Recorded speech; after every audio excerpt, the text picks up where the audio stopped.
Evangelho de João, capítulo 5, e o verso 19 em diante. Quantos acharam, podem dizer amém. Glória a Deus.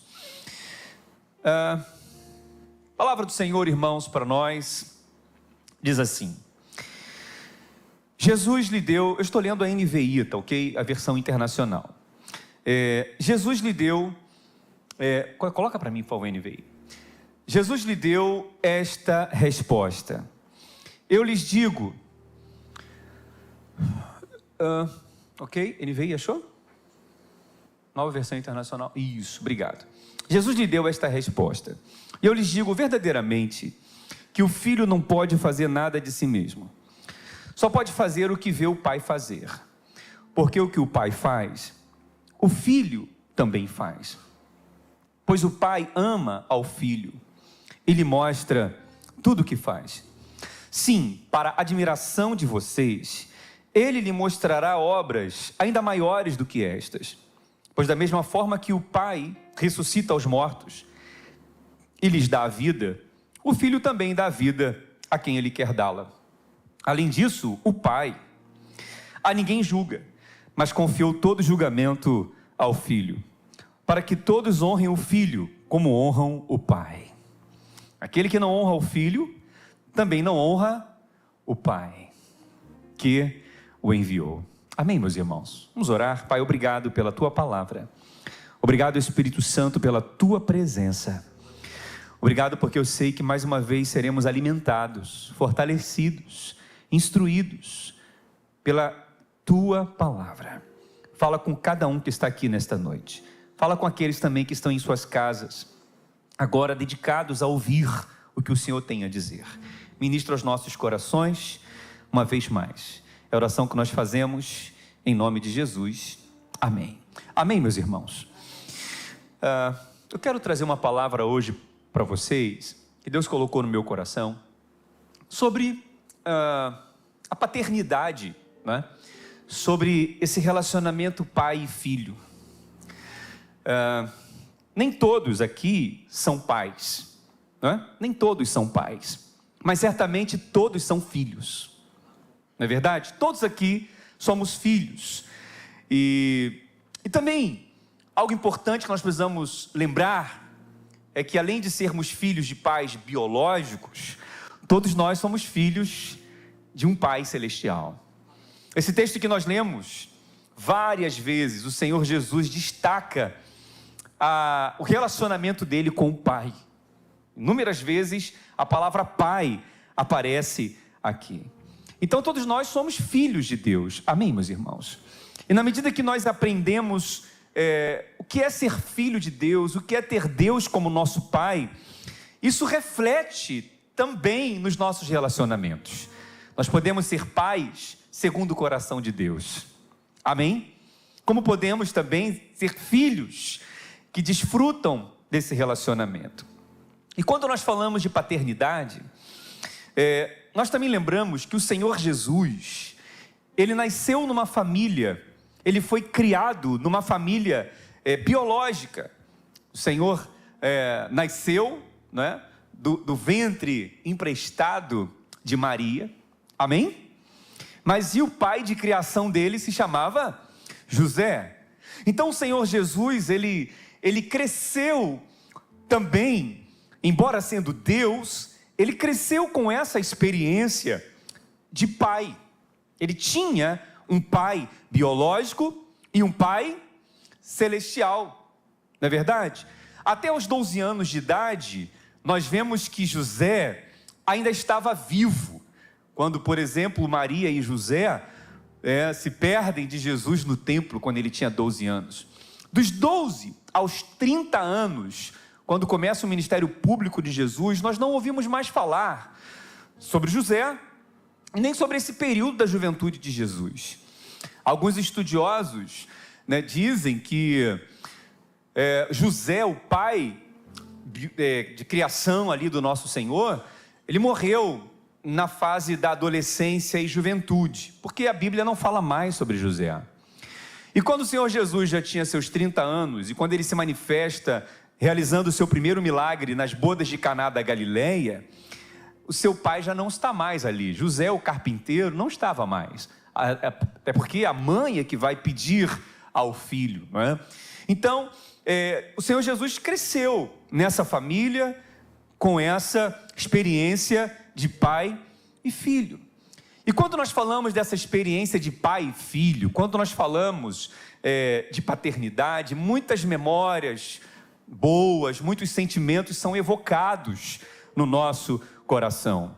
Muitas experiências positivas que nós tivemos com nossos pais biológicos, né? Muitas memórias que foram construídas ao longo da nossa vida. Mas para alguns, talvez esse assunto de paternidade gera um certo desconforto por conta de ausências, de dores, de traumas, né? De abandono, memórias tristes. Então, para falar de pais, para alguns é alegria, para outros é tristeza, né? Porque o vazio, né, deixado no coração de uma pessoa pelo pai é um vazio muito triste. Talvez eu estou falando com alguém aqui que tem ainda esse vazio, dessa ausência no seu coração. Na verdade, não só o vazio do pai, tá? Mas o vazio da mãe também, o vazio do cônjuge, o vazio de um filho, de um amigo. Então, todo vazio afetivo, emocional, existencial no coração do ser humano, ele vai trazer um certo desconforto. Sim ou não, meus irmãos? E quando nós falamos desse vazio, né, a física quântica, ela diz que não existe vazio no universo. Não existe vazio no universo. Não existe espaço vazio. Todo espaço ele é preenchido de alguma forma. E quando as pessoas se deparam com esse vazio, eles tentam preencher de alguma maneira. Tentam preencher com amigos, tentam preencher com relacionamentos, tentam preencher com vícios, tentam preencher esse vazio existencial de alguma maneira. Mas o que eu acho tão lindo na experiência com Deus é que Deus, Ele é o único capaz e poderoso de preencher todo o vazio da nossa alma. Ele fala: eu sou seu pai, eu sou seu amigo, eu sou seu irmão. Até se uma mãe se esquecer de você, eu tenho você gravado na palma das minhas mãos. Então nós temos a presença de Deus. Então o vazio, ela é a ausência de Deus. Quem compreende o que eu estou dizendo? O vazio, então, por definição, é a ausência de Deus, né? E nesse texto que nós lemos, nós vemos o Senhor Jesus nos ensinando a colocar o nosso foco, colocar o nosso olhar para o Pai Celestial. Quando ele diz aqui, não é, o filho só faz aquilo que viu o pai fazer. O pai é quem enviou o filho. Ele não está falando aqui do seu pai de criação, José. Ele está falando do seu pai celestial. Porque Jesus também viveu esse vazio no sentido da ausência paterna, por conta da despedida prematura do seu pai. Sim ou não? Então, se você hoje é uma pessoa que ainda luta com esse vazio, talvez pela perda prematura de um pai, ou de qualquer outro relacionamento afetivo, você pode ter certeza que o nosso Pai Celestial pode preencher você. E é isso que o Senhor Jesus está nos ensinando. Tanto pais quanto filhos precisam lembrar que são filhos de um Deus Pai. Por isso que o tema dessa pregação é pais e filhos do Deus Pai. Tem até um devocional que está muito conhecido aí, Amanhã com Deus Pai, não é isso? Café com Deus Pai, isso, eu não tenho esse livro, eu só vi no Instagram. Café com Deus Pai, né? Quem tem o livro aí? Ó, quanta gente está lendo o livro. Então, se nós podemos nomear essa mensagem, são pais, quem é pai aqui? E filhos, quem é filho e não é pai, ok? Então pais e filhos, seja, não é? Quem for, do Deus Pai. Então o Senhor Jesus está dizendo, olha, olhem para o Pai. Olhem para o Pai.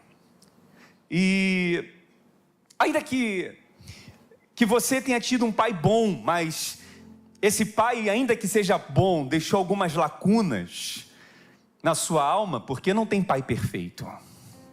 Por bom que ele seja, não tem pai perfeito. Ainda que tenha ficado algumas lacunas, o Senhor está dizendo, olhe para o Pai. Olhe para o Pai. Eu lhes digo verdadeiramente que o filho não pode fazer nada de si mesmo, só pode fazer o que vê o Pai fazer, porque o que o Pai faz, o filho também faz.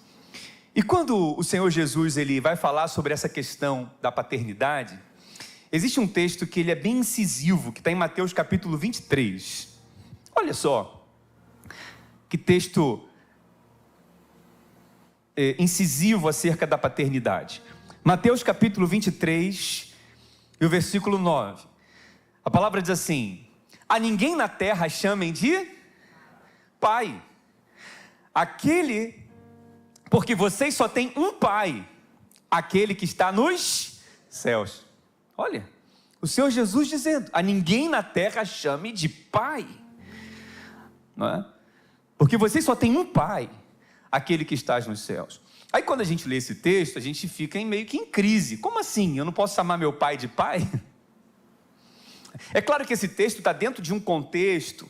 No versículo 8, no versículo 10, o Senhor Jesus vai dizer, olha, vocês não devem chamar ninguém de mestre, porque um só é o mestre de vocês.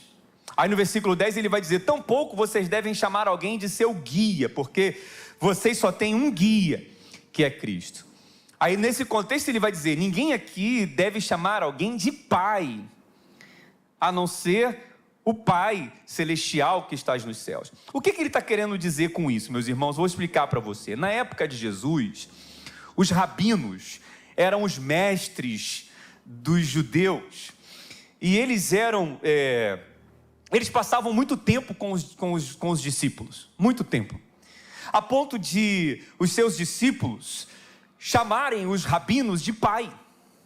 Eles tinham os rabinos em tão autoestima, eles se associavam ao rabino, tanto é que se algo desse errado nas suas vidas, eles culpavam o rabino. Se algo desse certo, eles também associavam aquele sucesso ao rabino. Então o que ele está dizendo é o seguinte, olha, a ninguém aqui na terra, é isso que ele está querendo dizer, a ninguém aqui na terra, vocês devem colocar uma expectativa como alguém perfeito, porque perfeito somente o nosso Pai que estás nos céus. É isso que ele está querendo dizer. Eu não posso olhar para o meu pai terreno e colocar nele uma expectativa de que ele é uma pessoa sem defeitos, de que ele pode me proteger em tudo. Não, somente Deus é que é perfeito. Eu não posso olhar para um pastor, eu não posso olhar para um líder, eu não posso olhar para um discipulador como sendo alguém perfeito, porque ele não está acima de Deus. O pastor tem suas limitações, o líder tem suas limitações. Então nós temos que olhar somente para Deus como um Pai perfeito.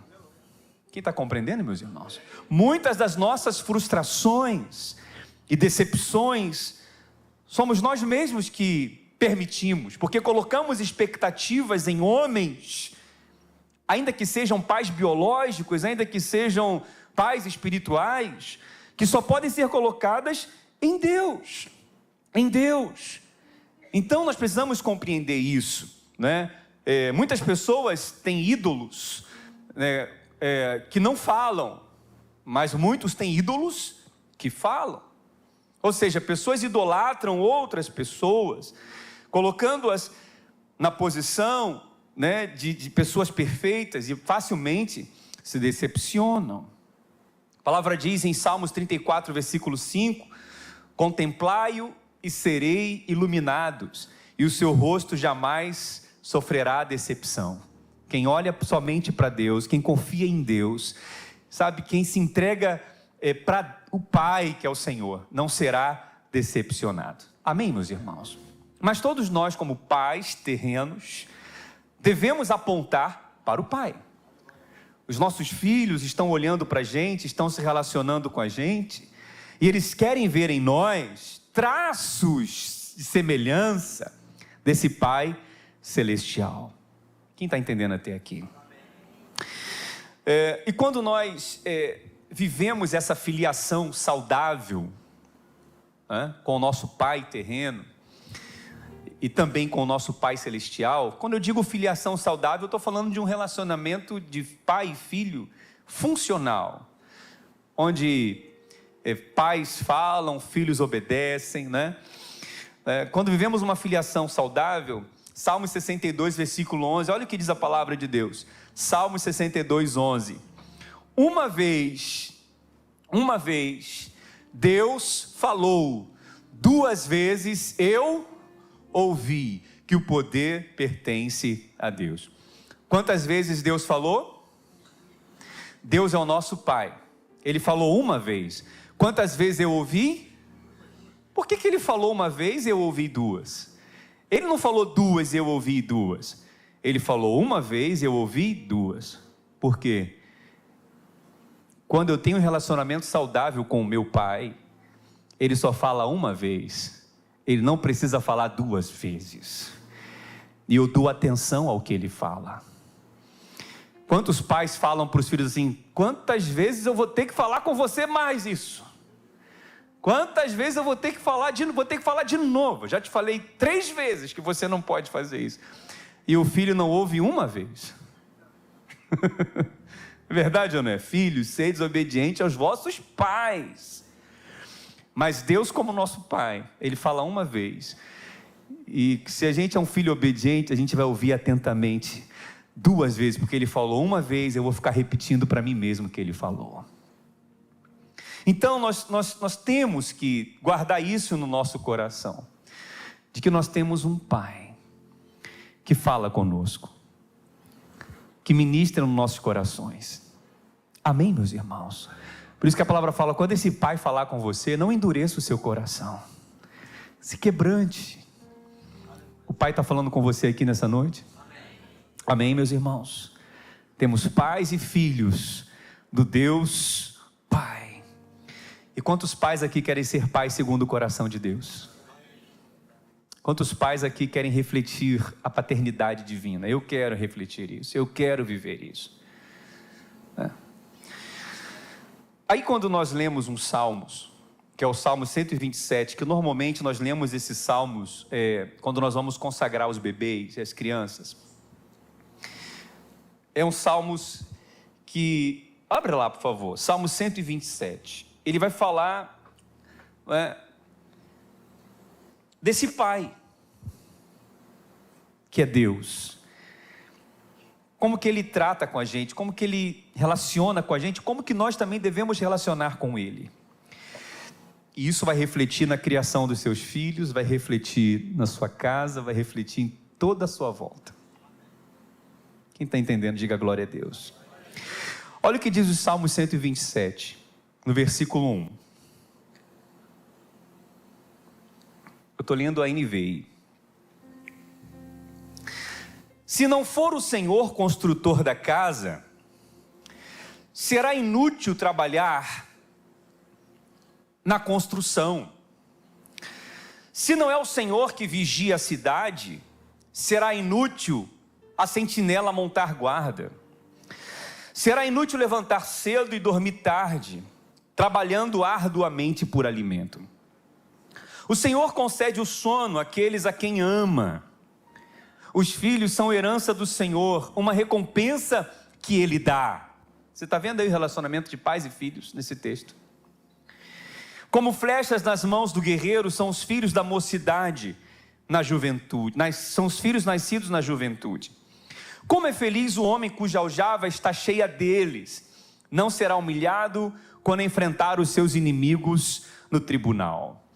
Esse Salmos, ele fala sobre esse Pai que é o nosso Deus. E qual a expectativa que nós precisamos depositar nele, o que ele espera de nós, nesse relacionamento. E isso vai se refletir no nosso dia a dia. Quando nós lemos esses 5 versículos, esse Salmo é dividido em 2 partes. A primeira parte do versículo 1 e 2, ele vai falar sobre, vai falar que o esforço humano, ele é inútil sem a participação de Deus. Se o Senhor não construir a casa, em vão será o nosso trabalho. Se o Senhor não guardar a cidade, em vão vigia a sentinela, o guarda. Então, fala da nossa incapacidade, do nosso esforço humano, ou seja, de ser incapaz de trazer provisão, de trazer proteção para a nossa casa, sem a ajuda de Deus. A segunda parte, que vai do versículo 3 ao 5, ele já vai falar sobre a criação dos filhos. Ou seja, ele vai falar que o significado do ato de edificar e criar os filhos é algo que os filhos são presentes, heranças dos pais. Então esse salmo, Deus se revela como nosso Pai, e aqui tem algumas marcas. Algumas marcas de pais e filhos do Deus Pai. Algumas características que nós precisamos ter com relação a esse Pai. Quem está compreendendo, meus irmãos? Quais são as marcas de pais e filhos com relação ao Deus Pai? Será que nós temos essas marcas na nossa vida? Será que nós temos impressas em nós essa identidade, essa marca, não é? Visível, vivida no nosso dia a dia? Eu quero falar aqui sobre essas marcas. A primeira delas está no versículo 1. Vamos ler novamente? Se o Senhor, se não for o Senhor o construtor da casa, será o que, meus irmãos? Inútil trabalhar na construção. Se não é o Senhor que vigia a cidade, será inútil a sentinela montar guarda. Então a primeira marca que pais e filhos, que nós devemos ter com relação ao nosso Pai, é a marca da dependência. Diga dependência. Pais e filhos do Deus Pai vivem na dependência de Deus. Diga dependência de Deus.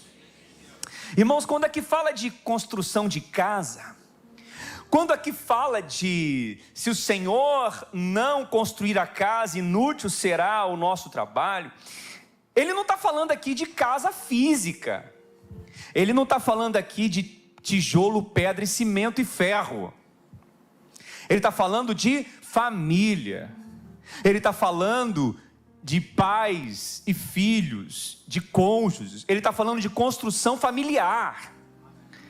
Porque uma pergunta que a gente tem que se fazer é o seguinte: o que é mais fácil, construir uma casa ou construir uma família? O que é mais fácil, construir uma casa ou construir uma família? O que você acha que é mais fácil? Ok, construir uma casa é muito mais fácil. Você contrata um pedreiro, você compra um material, você investe. Se o pedreiro não estiver bom, você troca. É verdade ou não é? Agora, construir uma família não é fácil. Não é fácil. Verdade ou não é, meus irmãos? Educar filhos, principalmente no dia de hoje, não é fácil. Quantas demandas surgem todos os dias, novidades que vão surgindo no nosso dia a dia, às vezes no relacionamento conjugal, às vezes no relacionamento com os filhos, às vezes nos conflitos que vão surgindo, não é fácil. Então o que o Senhor está dizendo é o seguinte: pai e mãe, vocês não vão edificar um lar, vocês não vão edificar uma família sem mim. Ele está dizendo o seguinte: dependam de mim, confiem em mim, aprendam a depender de mim, diz o Senhor. Então a primeira marca é a dependência. Diga dependência. Dependência, irmãos. Se o Senhor não nos der a sabedoria que precisamos para construir nosso lar, nós não vamos conseguir. Se o Senhor não der a sabedoria para uma esposa edificar o seu lar, essa esposa não vai conseguir edificar com sabedoria. É verdade ou não é? E quando nós falamos de dependência, principalmente para os homens são mais difíceis de compreender isso, não é? Por exemplo, nós homens, se você dirige o seu carro e tem alguém do seu lado, né, falando, vai devagar, olha o sinal, olha aquilo, vai por ali, nós não gostamos de ouvir isso, porque a gente sabe fazer. E se a gente estiver com alguém mais próximo, com uma certa liberdade, o que a gente vai falar? Quer dirigir no meu lugar? É assim, porque a gente não quer depender, a gente não quer pedir ajuda para alguém, isso é comum. Então esse texto está dizendo o seguinte, olha, nós podemos construir grandes coisas, nós podemos ter grandes projetos, nós podemos ter muitas pessoas, nós podemos ter um planejamento perfeito, mas nós temos que depender completamente de Deus. Nós temos que depender completamente do Senhor, acima do seu trabalho, acima do seu esforço, acima da sua capacidade. Se você não depender de Deus, não vai dar certo. Inútil será o nosso trabalho. Quem está compreendendo, meus irmãos? Isso é muito sério. Quantas pessoas querem construir suas coisas, seus projetos sem dependência do Senhor? E aqui fica uma palavra também para você que é pai, que tem que ser o provedor da sua casa, tem que ser o protetor, o sacerdote, o conselheiro da esposa, dos seus filhos, que tem a sua responsabilidade, e é muita pressão. E você pergunta, como que eu vou conseguir? Todos têm uma expectativa em mim, às vezes surgem situações que eu não sei como lidar. Nós vamos conseguir na dependência do Senhor. Nós vamos conseguir na força do Senhor. Eu quero dizer, Deus está cuidando de você, pai, para você cuidar da sua família, para você cuidar da sua casa, aleluia. Em última instância, nós temos que depender do Senhor, é o Senhor que faz, é Deus que protege, você não está sozinho. Talvez você está lidando com um desafio financeiro, talvez você está lidando com um desafio na área da saúde, ou talvez você está lidando com desafios do seu filho, que está mudando o comportamento, talvez aparecendo com uma nova amizade, você não sabe como lidar com aquilo. Quero dizer para você que o Senhor está do seu lado. Nós vamos construir esse lar com o Senhor do nosso lado, porque tudo que nós construímos com Deus se firma, se estabelece, resiste às tempestades, resiste às provas. Mas tudo que nós construímos sem Deus não é nada. Quantos querem depender mais do Senhor hoje aqui? Olha o que diz Salmos capítulo 33, versículo 20. Salmos capítulo 33, versículo 20. A nossa esperança está em quem, meus irmãos? No Senhor. Ele é o nosso auxílio e a nossa proteção. A nossa esperança está em quem? No Senhor. Você não sabe como lidar com essa situação nova que surgiu, mas o Senhor vai te auxiliar nisso. O Senhor vai te dar as palavras certas, na hora certa, para arrancar aquilo que Ele não plantou, para derrubar aquilo que Ele não construiu, porque o nosso auxílio vem do Senhor. Davi, quando escreveu esses salmos, ele estava falando, olha, eu dependo de Deus. Quando Golias se levantou contra o povo de Israel, ninguém quis enfrentar, mas Davi se posicionou e falou, quem é esse incircunciso filisteu pensa que é para afrontar o exército do Deus vivo? Ele vem contra mim, contra a gente com paus e pedras, mas nós vamos em nome do Senhor dos exércitos. Nós vamos vencer. E ele venceu aquela batalha. Sabe, irmãos, tem batalha que você está enfrentando, que você não está conseguindo vencer. Tem batalha que você está enfrentando, que está tirando totalmente as tuas forças. é porque o Senhor está te falando hoje nessa palavra. Dependa de mim. Confie em mim. Busque a mim, não é a mim não, ao Senhor. Vamos depender mais do Senhor, nos quebrantando, orando, buscando, colocando nas mãos de Deus nossa casa, nosso casamento, nossos filhos, sua empresa, seus projetos, seus negócios. Dependa do Senhor. Se o Senhor não edificar essa casa, em vão será todo o nosso esforço. Quem está compreendendo essa palavra, diga glória a Deus. Mas a segunda marca de pais e filhos que se relacionam com Deus Pai está aqui no versículo 2. Ele diz assim: será inútil levantar cedo e dormir tarde, trabalhando arduamente por alimento. O Senhor concede o sono àqueles a quem ama. Sabe qual é a segunda marca que nós como filhos temos com relação ao nosso Pai? É o descanso. Diga descanso. Diga descanso. Irmãos, o que Deus está dizendo aqui, o que o Pai está dizendo para nós aqui é o seguinte: olha, descanse completamente no meu amor.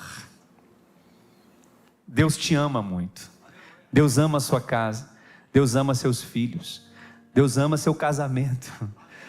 Deus ama a nossa vida, irmãos, e podemos descansar nele, porque o Senhor concede o sono àqueles a quem ama. Quem é amado do Senhor aqui, diga glória a Deus.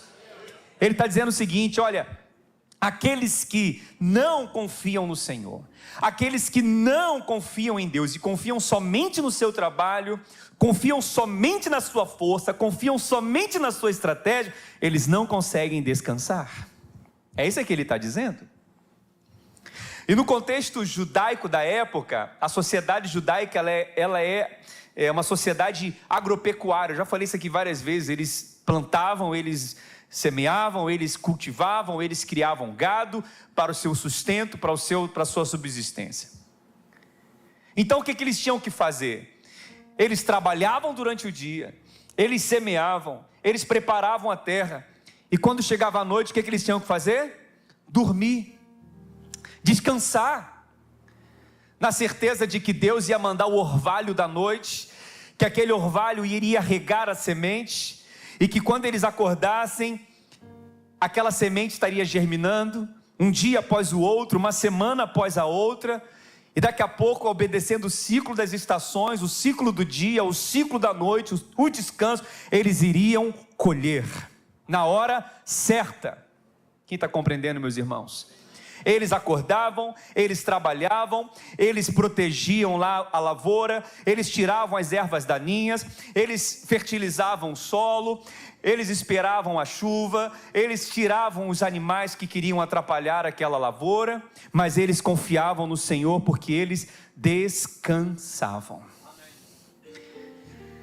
Irmãos, descansa no Senhor. Trabalhe, faça a sua parte, mas descansa no Senhor. Deus não quer que você perca a noite de sono. Deus não quer que você fique aflito, virando de um lado para o outro na cama, dizendo como eu vou resolver, como eu vou fazer, como que eu vou sair dessa situação, como que eu vou desembolar isso. Não, a vontade de Deus é que você descanse. A vontade dele não é que você perca o sono. Quando nós falamos sobre os 10 mandamentos do Antigo Testamento, nos 10 mandamentos nós temos: não mate, não roube, não cometa adultério, não tenha ídolos, não cobice, não diga falso testemunho, não tome o nome de Deus em vão. Mas tinha um mandamento: descanse.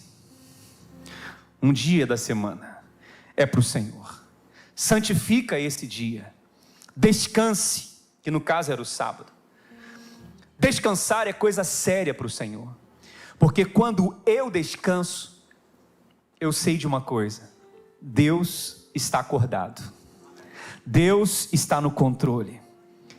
Nós somos impotentes, nós somos incapazes, mas se Deus é por nós, quem será contra nós? Quando o Senhor age, ninguém pode impedir. Então a palavra de Deus para você hoje é: vai dormir tranquilo, vai dormir em paz. Alguém pode até pensar assim: pastor, mas esse salmo é contra o trabalho, aqui está falando que a gente tem que dormir. Não, aqui a gente tem que trabalhar. Quando a gente descansa, a gente trabalha melhor no dia seguinte. Quando a gente dorme, a gente repõe as nossas energias. Quando a gente descansa, a gente chega por inteiro numa decisão, a gente chega por inteiro numa responsabilidade, seja trabalhando com a mente, ou seja trabalhando com a força do braço. A gente semeia com o nosso trabalho, mas a gente rega com o nosso descanso. A palavra diz: eu não sei como que a semente vai brotar, eu sei que vem um dia, vem a noite, a gente dorme e descansa, e daqui a pouco ela nasce, uma árvore ali e dá frutos. Então guarda essa frase: semeia com o seu trabalho, mas rega com o seu descanso. Quem quer descansar mais no Senhor aqui, diga glória a Deus. Nós temos que renovar as nossas forças em Deus. Quantas pessoas ficam aflitas e não tiram um dia para Deus, não tiram tempo para Deus, não tiram tempo para se renovar em Deus. Olha o que diz 1 Coríntios capítulo 3, versículo 7. 1 Coríntios capítulo 3, versículo 7. De modo que nem o que rega, nem o que planta e o que rega são alguma coisa, mas unicamente Deus que efetua o crescimento. Quem é que vai trazer o crescimento? É o Senhor. E o que nós temos que fazer? Descansar. Você não vai vencer gritando, você não vai vencer brigando, você não vai vencer discutindo, você não vai vencer ofendendo, você não vai vencer chantageando, você não vai vencer na força do seu braço. Você vai vencer descansando. Tira a mão, deixa Deus colocar a mão dele. Então essa é a segunda marca daqueles que têm o Senhor como Pai: descanso. Amém, meus irmãos? A terceira marca aqui que nós vemos nesse salmo está no versículo 3, que diz assim: os filhos são herança do Senhor, uma recompensa que Ele dá. É outra parte que parece estranha esse texto, porque normalmente os pais é que deixam herança para os filhos, sim ou não? Naturalmente são os pais que deixam herança para os filhos, mas aqui ele está dizendo que os filhos é que são herança dos pais. Interessante isso, né? Então a terceira marca desse relacionamento de pais e filhos que vivem como filhos desse Deus que é Pai, é a marca da herança. Amém, meus irmãos? Diga herança. Herança. Os filhos são herança dos pais, uma recompensa para os seus pais. Aí de novo a gente tem que voltar para o contexto que esse salmo foi escrito, esse contexto agropecuário, esse contexto agrícola. Por que ele está dizendo aqui que os filhos são recompensa de Deus para os pais, ou são herança para os pais? Porque nesse contexto, o pai que tinha muitos filhos, ele tinha mais força. Nesse contexto, os pais que tinham muitos filhos, era sinal de que eles tinham mais trabalhadores para trabalhar na sua lavoura, entende? Os pais que tinham muitos filhos, eles tinham mais prosperidade, porque eram mais filhos que iriam trabalhar, que iriam prosperar e que iriam gerar riquezas. Quem está compreendendo, meus irmãos? Eram pais que tinham muitos filhos, que no final da sua vida, na sua velhice, eles eram rodeados de filhos à sua volta. Filhos mais jovens que iriam levar o legado do pai e da família adiante. Então, quanto mais filhos o pai tinha, mais próspero, mais abençoado ele se considerava, mais eles teriam ajuda para vencer os inimigos. É o que ele está dizendo. Os filhos são herança do Senhor, é recompensa do Senhor. Então aqui está dizendo o seguinte: pais, tenham muitos filhos, porque os filhos são bênção. Porque quanto mais filhos nós temos como pais, é mais garantia de futuro, de bênçãos, de cuidado, de proteção, de prosperidade. Isso é o propósito de Deus: crescei e multiplicai-vos. Filho é herança, filho é bênção. Não é o pai que deixa herança para o filho simplesmente. O filho já é uma recompensa, uma herança para o pai. Agora veja que isso vai totalmente na contramão da sociedade moderna, que diz que você não tem que ter filhos, e alguns dizem que já um filho já é o suficiente. É completamente contra a cultura do reino de Deus. E qual é o pensamento da sociedade? Filho dá despesa, filho dá trabalho. Quanto mais filho, é mais mensalidade para pagar, é mais boca para alimentar. E criar filho no dia de hoje é uma luta, porque está cada vez mais difícil. Então as pessoas não querem ter mais filhos. Mas nós temos que ir exatamente na contramão desse pensamento, porque filho é bênção de Deus. Então quero dizer para você aqui, papai e mamãe, que vai ser pai novamente, que vai ter filho novamente, talvez não estava no seu planejamento, você está recebendo uma herança, você está recebendo uma bênção de Deus. Alegra o teu coração.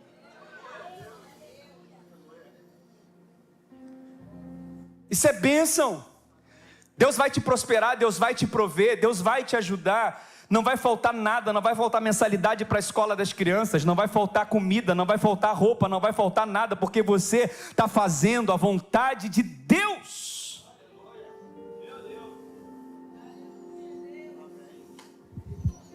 Porque com mais filhos vem noras, e com mais noras vem genros, e vem noras, e vem netos, e vem bisnetos, e a casa cheia. Mas eu sei que eu também estou falando para pessoas aqui como eu, que não podem gerar filhos biologicamente. Eu sei que eu estou falando para pessoas aqui que acalentam no seu coração o sonho de ser pai, ou o sonho de ser mãe, e não podem ter filhos biológicos, como eu. Sabia disso? Que eu não posso ter filhos biológicos? Não sabia disso, só fui saber depois que eu casei. Papai do céu não quis me dar essa graça. Mas eu entendi, sabe uma coisa? Que paternidade não é só uma questão biológica. Paternidade é cuidado, é amor, é transferência de legado. Paternidade é discipulado, paternidade é mentoria, paternidade é você fazer diferença na vida de alguém que, mesmo não sendo gerado por você, é gerado no seu coração para receber de você um legado, uma herança. E você vai investir na vida dessa pessoa como seu filho, como Paulo era um apóstolo e não tinha filho biológico, mas ele tinha Timóteo, que ele chamava do seu filho na fé. Ele tinha Tito, que ele chamava do seu filho também. O apóstolo João, a gente não sabe quantos filhos ele teve, nem sei se ele teve. Não vou entrar aqui nessa questão, que eu também não pesquisei sobre isso, vê agora na minha cabeça.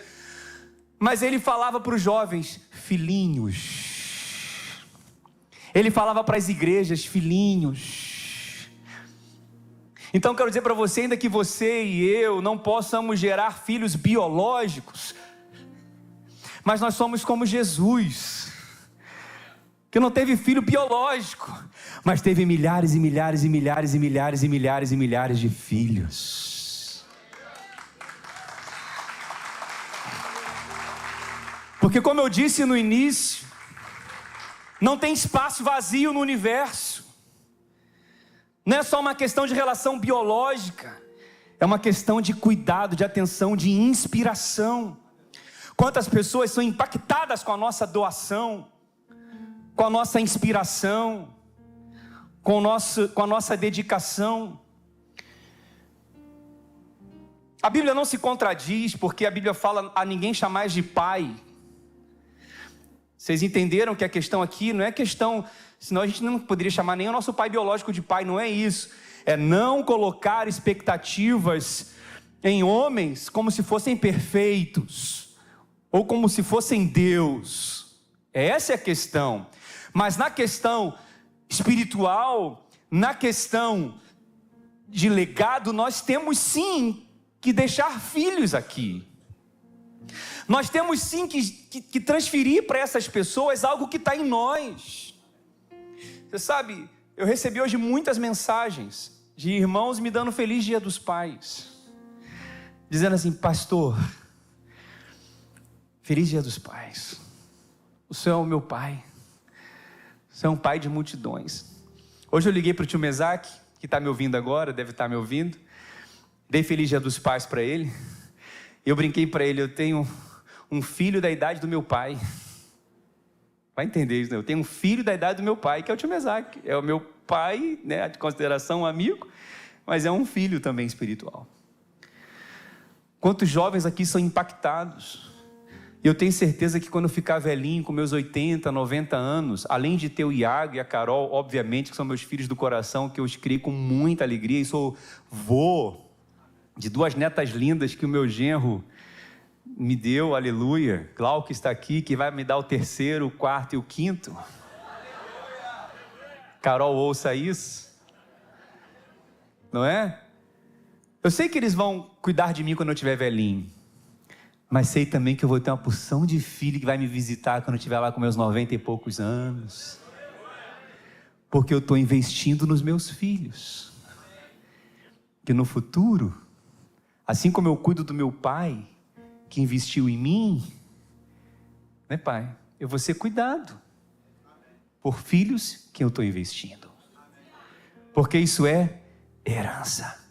Eu fico tão feliz de pessoas que me consideram como pai, mesmo eu não sendo perfeito, mesmo eu tendo defeitos. A palavra diz: honra teu pai e tua mãe, para que te vás bens e prolongue os seus dias sobre a face da terra. Honrar independente dos defeitos, honrar independente das falhas. Quem tem ouvidos para ouvir, ouça. Vivemos no princípio da honra, irmãos. Um homem é recompensado por Deus quando ele recebe filhos, herança do Senhor. E sabe quando que esses filhos se tornam herança do Senhor para nós? Quando a gente olha para esses filhos e vê que eles entenderam que eles não estão aqui nessa terra de passagem, eles estão aqui para cumprir um propósito. Eles entenderam que eles estão aqui porque Deus tem um plano na vida deles, e através da minha vida eles entenderam isso, então eles se tornam uma herança. Quem está compreendendo, meus irmãos? Por isso que a palavra fala: instrui o menino no caminho que ele deve andar, para quando ele crescer, não se desviar dele. Então, guarda isso, herança. Eu quero dizer para você que trabalha na igreja, na obra de Deus, liderando uma célula, trabalhando na rede Kids, você que está discipulando alguém, nunca diga que está dando muito trabalho, que você está cansado. Continue investindo. Você está investindo na vida de filhos espirituais. Isso é herança. Quem está recebendo essa palavra aqui hoje, irmãos? Eu falei de 3 marcas indeléveis, patentes, marcas que estão presentes na nossa vida. Dependência. Amém? Deus vai te dar sabedoria para educar seus filhos, para resolver os BOs, para descascar todo abacaxi que surgir. Ainda vai fazer um suco dele. Descansa, porque Deus vai dar sono para você descansar. Descansa nele. Herança. Transmita algo para alguém que não seja somente biológico. Amém? Em último lugar,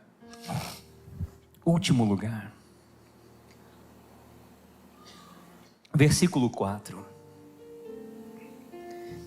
Como flechas nas mãos do guerreiro são os filhos nascidos na juventude.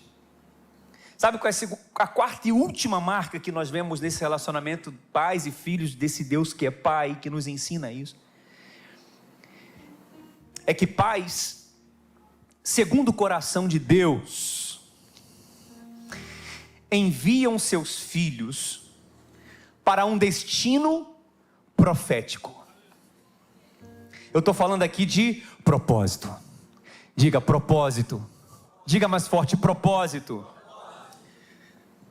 Além da dependência, além do descanso, além da herança, existe um propósito.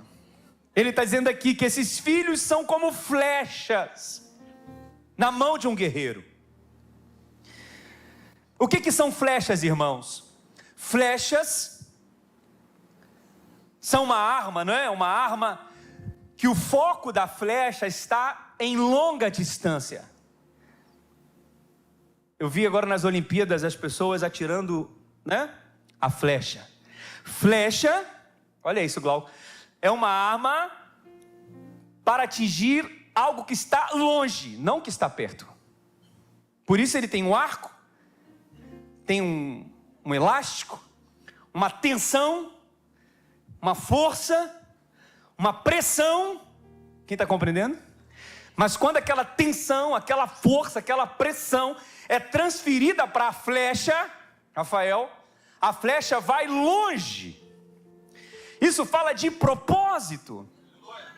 Isso fala para mim e para você que os nossos filhos vão mais longe do que a gente. Os nossos filhos vão crescer mais do que a gente. Os nossos filhos vão conquistar mais do que a gente. Eles vão pisar onde nós não pisamos. Eles vão chegar onde nós não chegamos. Eles vão mais longe do que nós. E esse é o propósito de Deus. Por isso, Pai, que você sobe pressão, por isso que você trabalha todo dia, por isso que você paga preço todo dia, por isso que você educa seus filhos como você educa. É a pressão que você está sofrendo, é a luta, faz parte, mas é por causa dessa pressão que os seus filhos vão chegar longe, porque você é um pai dedicado, porque você ama seus filhos, porque você não abandona seus filhos, porque você educa seus filhos, porque você instrui os seus filhos, porque você acorda de madrugada pelos teus filhos. Mas é por causa do preço que você está pagando, da dedicação que você está envidando, que você está empreendendo, é que os seus filhos amanhã vão chegar mais longe que você. E quando os seus filhos chegarem mais longe que você, sabe o que vai acontecer? Você é que vai ser abençoado, você é que vai ser abençoado, você é que vai ser abençoado. Você vai ser abençoado. Aleluia, aleluia. Porque lá na frente você vai estar na formatura do teu filho, lá na frente você vai estar dando diploma na mão do seu filho e você vai falar: valeu a pena, valeu a pena, valeu a pena. Aqueles que levam a semente chorando voltarão colhendo com alegria. Valeu a pena. Levar para natação quando era de manhã, meu pai, levar para o curso de inglês quando eu era mais novo. Valeu a pena me buscar na escola, valeu a pena puxar minha orelha, valeu a pena todo investimento. Porque hoje meu pai é abençoado, não só por mim, ele é muito abençoado por mim hoje. Meu pai é testemunha disso, hoje eu cheguei mais longe do que ele pôde chegar. E ele é abençoado não só em vários aspectos por mim, mas ele é abençoado quando me vê falando: meu filho chegou longe. E amanhã eu vou olhar para os meus filhos hoje e falar: eles chegaram mais longe do que eu. Eles conseguiram mais do que eu. Porque vale a pena, pai. Vale a pena, mãe. Esse é o propósito de Deus. Você está sendo pressionado, está sendo dobrado, está sendo esticado. É uma força que você faz. Mas vale a pena cada lágrima, vale a pena cada serviço que você pegou, vale a pena. Cada curso que você fez. Porque, irmão, depois que a gente tem filho, a gente deixa de viver para a gente, passa a viver para os filhos. É verdade ou não é? É escola, é roupa, é remédio, é curso. Mas vale a pena. Vale a pena. Diga para o irmão, se você está perto do seu filho, fala: filho, vale a pena. Pai, valeu a pena. Mãe, valeu a pena. Como é bom que os filhos compreendessem isso. E por que muitos filhos não chegam mais longe? Porque não honraram o investimento dos seus pais. Honra teu pai e tua mãe para que te vás bem, para que te vás longe. Isso fala de propósito. Quem está recebendo essa palavra que diga glória a Deus? E eu quero ler o último texto que está em Provérbios capítulo 4, versículo 3. Aleluia. Irmãos, tenha muitos filhos. Não faça conta se vai ser caro, se vai ser difícil. Confia no Senhor. Descansa no Senhor. Dependa do Senhor. Provérbios 4, 3. E se você não pode ter mais filhos biológicos, gere filhos espirituais. Hoje eu estava ouvindo a palavra do pastor Aloísio, que ele sempre... Pastor Aloísio é um amigo nosso, um mentor, um discipulador. E ele estava falando que um dos maiores arrependimentos da vida dele foi quando ele decidiu sozinho fazer a laqueadura na sua esposa. Na segunda filha, o médico falou: sua esposa está aberta ainda, está preparada, e você tem que decidir agora se você vai ligar ou não. E a esposa falou para ele: a decisão é sua, meu esposo. Por mim eu posso ter mais filhos, mas você é que decide. Ele diz que ele fala assim: eu não perguntei para Deus o que era para fazer, eu perguntei para Mamon. Porque na época nós passávamos dificuldade financeira e eu estava preocupado se tivesse o terceiro, quarto filho, como que, não é isso que ele fala? Como que teria condições de criar filhos? E ali ele interrompeu a madre da sua esposa. Só teve 2 filhas. Ele falou: se eu pudesse voltar no tempo eu não teria feito isso. Ele fala: por isso que hoje, ele fala isso, várias vezes eu ouvi ele falar, como questão de,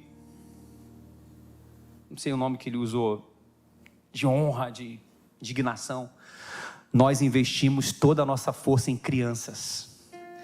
E a igreja da qual ele é o pastor, ele pastoreia, é uma igreja que tem um maior trabalho com crianças no Brasil. Inclusive o trabalho das crianças que nós temos aqui no Brasil é inspirado nessa igreja tão abençoada desse servo de Deus, que é um homem de Deus. Eu digo isso porque é público, isso aí está disponível na internet, ele é um homem... E hoje ele falou sobre isso de novo, no discipulado que ele estava fazendo.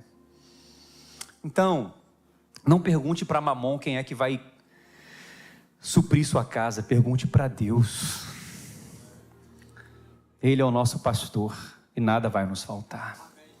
Provérbios 4, capítulo 3, versículo 6 diz assim: quando eu era menino, ainda pequeno, Provérbios capítulo 4, versículo 3. Quando eu era menino, ainda pequeno, em companhia do meu pai, um filho muito especial para minha mãe. Vocês estão acompanhando, meus irmãos? Olha que texto lindo. Ele me ensinava e me dizia: apegue-se às minhas palavras de todo o coração. Obedeça aos meus mandamentos e você terá vida. Procure obter sabedoria e entendimento. E não se esqueça das minhas palavras, nem delas se afaste. Não abandone a sabedoria e ela o protegerá. Ame-a e ela cuidará de você.